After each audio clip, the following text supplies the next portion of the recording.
Hello, everybody. I hope you're all doing well. And I just want to get started with a little bit of a story.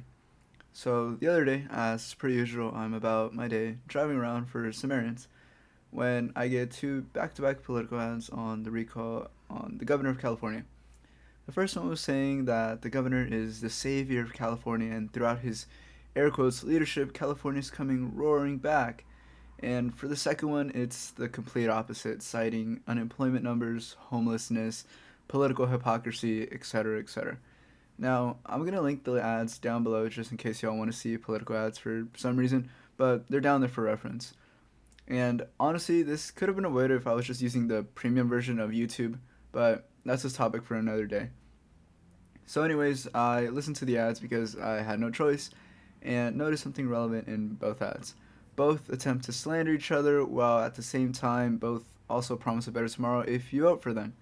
Now, I'm no stranger to politics, and although I have a lot to learn, I have a general idea of its fundamentals and its purpose. And neither its fundamentals or purpose are really meant to serve the people.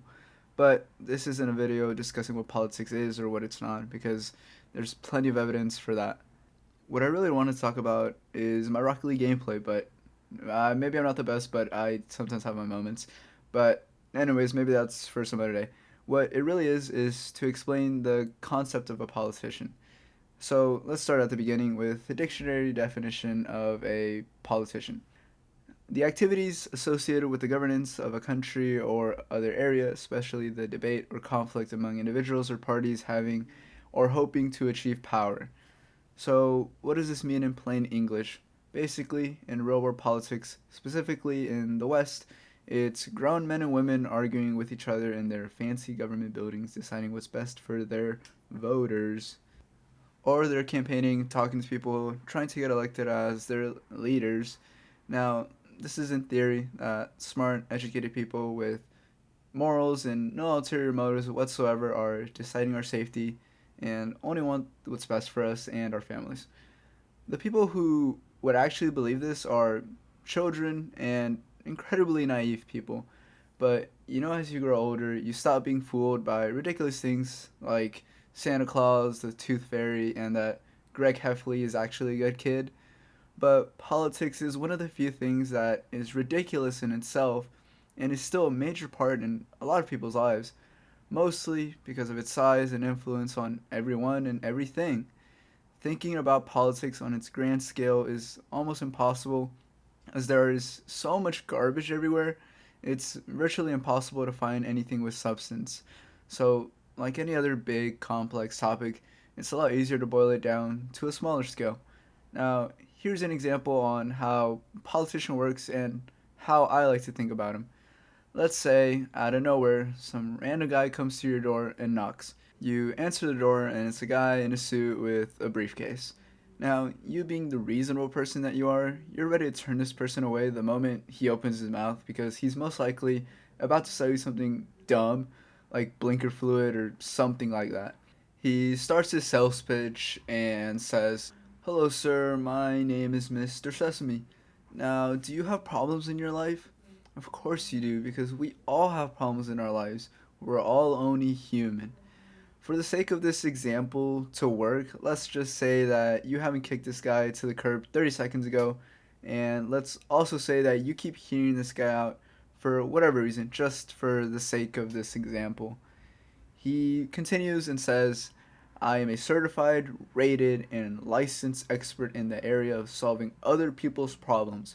Through all my expertise in law, medicine, public speaking, and many other fields, makes me the most qualified person to solve your problems.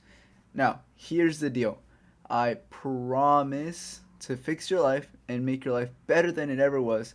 Everything from your job, your home, and all your forms of leisure will all be made infinitely better and safer under my leadership." If this sounds good to you, and if you want to move forward with me fixing your life and making your life prosperous, I only ask of two things. Number one, you sign this contract that's 50 feet long, give or take. And number two, I shall receive 30% of what you make in a year with adjustable rates. This is a once in a lifetime opportunity, and it's a small price to pay for salvation.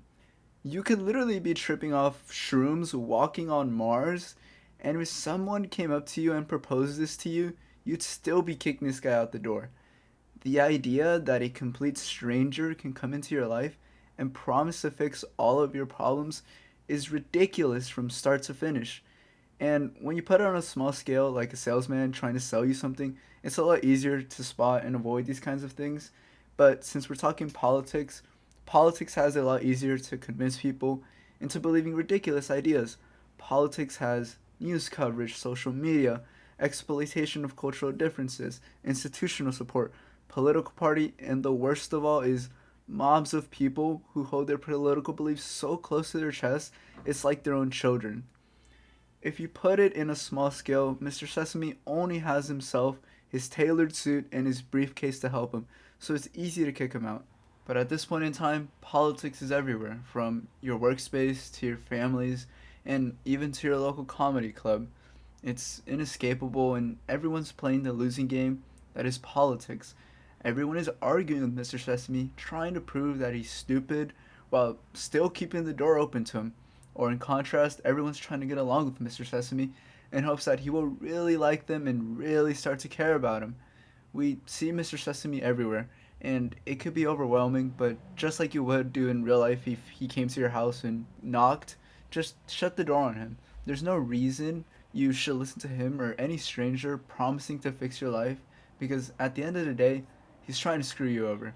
With his pretty words, nice suits or nice dresses, and complicated vocabulary and all of their qualifications, they cannot and will not help you. Why? Because it's literally impossible. There's no such thing as a professional personal life solver, and that's exactly what politicians present themselves as.